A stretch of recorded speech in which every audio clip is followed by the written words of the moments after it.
Your hands in the air if you feel fine. We got it going into overtime. Welcome to the Space Jam. Put your hands in your dance with the Space Jam. Alright.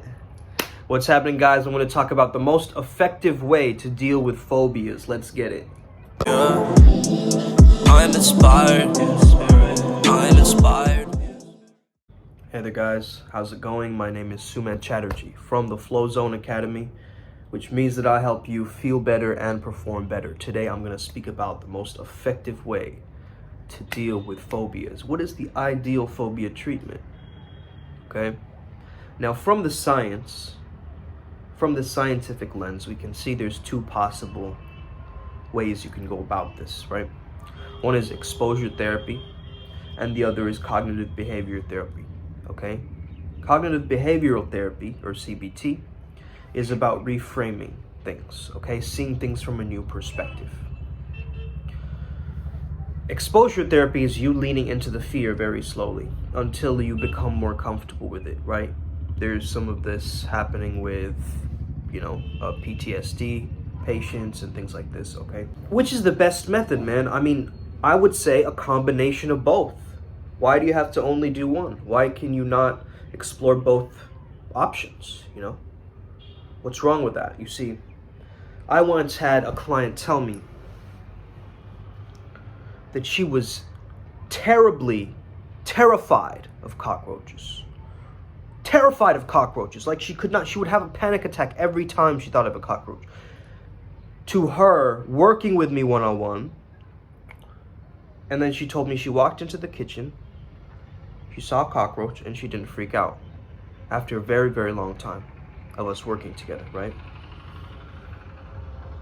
And this kind of a win is very important, because once you control the emotions, once you regulate the emotions, control is not the right word, right? Because you can't really control the emotions. You can just build more space around the emotions, make sure that it's at its optimum level. It's not too much, it's not too little. Okay? Your emotions are at a sweet spot and you can handle them.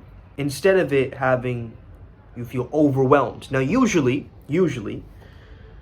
this phobia starts very young. It starts in childhood. So let's say you're scared of spiders, or you're scared of, let's say, heights, okay? Now, there could be a genetic reason to this too. I know my family is, terrified of heights, and I kind of have that little feeling but of course I'm going to get that feeling because, the real fear of heights is a fear of death, because you're looking down and you're like, whoa, right? This could be a possibility of my demise.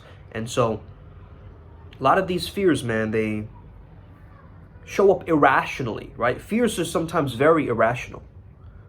It's like if you don't lock the door, something really bad is going to happen, right? Now, we don't know that. We don't know that someone's going to break in, but at the same time, we paint this picture in our minds, thinking of the worst possible case scenario, which is what happens in a lot of anxiety patients, right? Here's a way to do it. Have you ever seen Harry Potter? I want you to comment if you've seen Harry Potter. And I want you to comment if you remember the Bogart scene in Harry Potter, where they saw their greatest fear and they made it into something hilarious. The laughter is a release, okay? This is a similar process that we're going to be going through in Soul Eater. It's the best way I can describe this program. We're going to have you confront your greatest fear and have you reframe them, okay? So first of all, if you can give a giant spider some roller skates, right, it becomes funny. Now, how can you do this with your greatest fear? You have to start to look at your fear from different perspectives, different alternatives. From the perspective of a baby, of an infant, how would they see your fear? From the perspective of a wise old man who's been through centuries of enlightenment, how would they see your issue that you're currently going through? So I want you to try to make it funny. Like, for instance, let's say that you're scared of spiders. I want you to try and find the plushiest spider soft toy and start to get to build a relationship with it. At first, you'll feel heavy resistance against that. Okay? Of course you will. Anything you start, you're going to feel that resistance. Anything new. Okay? So go through that little pain period of you getting used to just saying hi to it, saying I love you, it's all good, building that trust, building that connection with that soft toy. That's one way to go about this, right?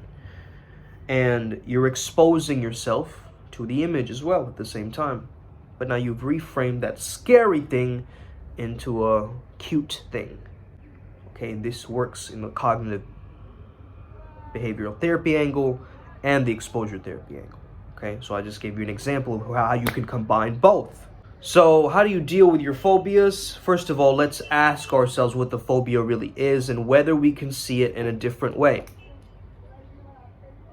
If you can see it in a different way, now it's about trying to get yourself to lean into that idea, lean into different ideas, and now you're implementing what you think. So how can you make this work for you? It's not easy by yourself, obviously. It's better to work with a practitioner. I'm only giving you the clues. Then it's up to you. But then it's up to you to be Scooby-Doo. Okay? Really? Okay? All right, have an amazing day. May the flow be with you and stay legendary. I'll see you guys next time. Boom.